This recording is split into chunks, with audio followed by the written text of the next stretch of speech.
Due to the prejudice the Métis faced from the Canadian government and the settlers in their communities, Louis Riel and the Métis were forced to rebel. Winning the Red River Rebellion in 1870 forced the government to pass the Métis List of Rights. This addressed their minority rights issues and granted them land rights to the province of Manitoba. In the transition from settlement to province, troops were sent by the Canadian government to act as peace agents. However, they were not at all peaceful, brutalizing the Métis, leaving many injured and dead. Prime Minister Macdonald wanted to build a national railway in order to bring BC into Confederation. This was not possible, however, until the native land titles had been settled. In 1870, the Canadian government started making treaties with Aboriginals through the Department of Indian Affairs. This was to make sure they signed away all claim to their traditional homelands. Though the Cree and Saulteaux wanted to control over 60% of Manitoba, they knew the government would make no other offer. In exchange for native land, they were promised the tools and knowledge required to become farmers. As their traditional lifestyle was endangered by the disappearance of the bison herd, they had no other choice.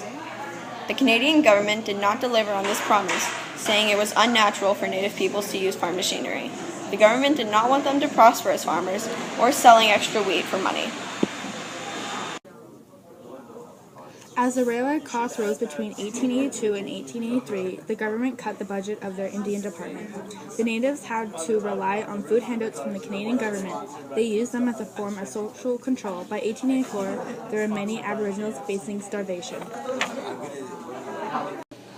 The Métis realized they needed to take action against the government in order to protect themselves and their native relatives. In 1884, representatives went to Montana to try and convince the man who had already helped them in Red River. Riel agreed to return and fight for the Métis once more. Louis Riel made the government feel that with his return another rebellion would arise. This, however, was not Riel's intent. In late 1884, him and a farmer drafted a Métis Bill of Rights, trying to solve the Métis' unfair treatment peacefully. The government ignored this, and Riel realized the government would not be listened to until they took action.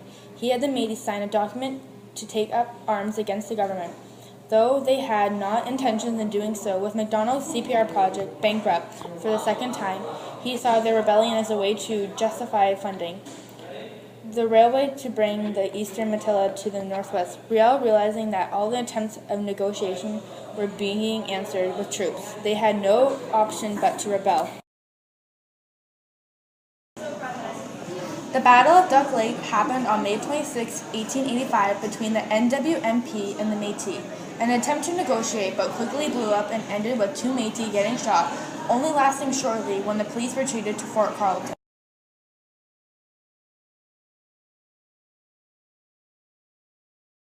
In April, Gabriel Dumont and less than 60 Métis were outnumbered at Fish Creek.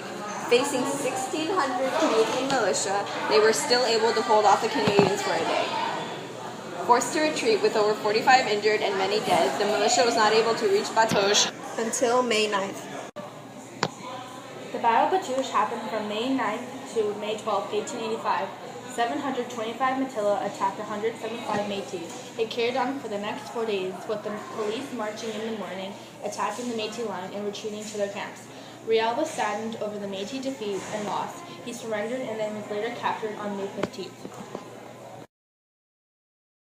Riel was brought to Regina in July and charged with high treason. Taking up arms against the government was punishable by death, and his lawyers thought his only chance was to plead insanity.